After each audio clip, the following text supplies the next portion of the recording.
Ahoj, rád bych vám nyní představil důvody vzniku komplexního systému vzdělávání pro manažery, kteří přicházejí z telefoniky i zvenčí.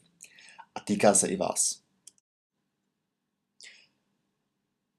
Telefonika pro své manažery potřebuje ucelený, vzdělávací a rozvojový program. Ptáte se proč? Pojďme se podívat na několik důvodů. Každý rok přichází do telefoniky asi 50 prvolinových manažerů zvenčí a dalších 50 v rámci společnosti. Jsou to vedoucí značkových prodejen, supervizoři a team leadeři.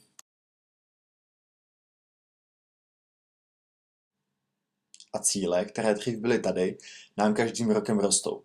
No a nyní jsou tady zhruba. A lidí, kteří by tuto práci vykonávali, rozhodně nepřibývá. Aby udrželi krok s dobou, musí umět lidi motivovat a rozvíjet tak, aby i nyní dosahovali požadovaného výkonu. Rádi bychom dali možnost i lidem z telefoniky vyrůst na tyto manažerské pozice. A náš vzdělávací a rozvojový program by jim k tomu měl dát potřebnou podporu. Protože bohužel až 20% lidí novou manažerskou pozici nezvládne. Z těchto důvodů nyní připravujeme pro operativní management komplexní vzdělávací a rozvojový program, který zapadne do celé struktury manažerského rozvoje ve společnosti.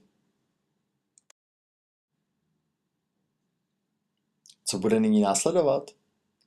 Prvním krokem je vytvoření a distribuce dotazníků na vybrané operativní manažery.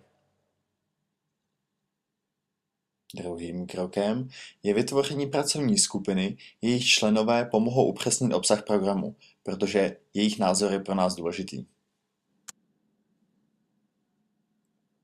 Kdy k tomu má dojít? Na začátku března bychom měli mít výsledky z dotazníků. Další 3 týdny budou fungovat pracovní skupiny. No a na konci března přineseme hotový návrh. Pokud vás tomu cokoliv napadlo, nebo byste se rádi podělili o vaše zkušenosti, neváhejte, nasloucháme vašim názorům.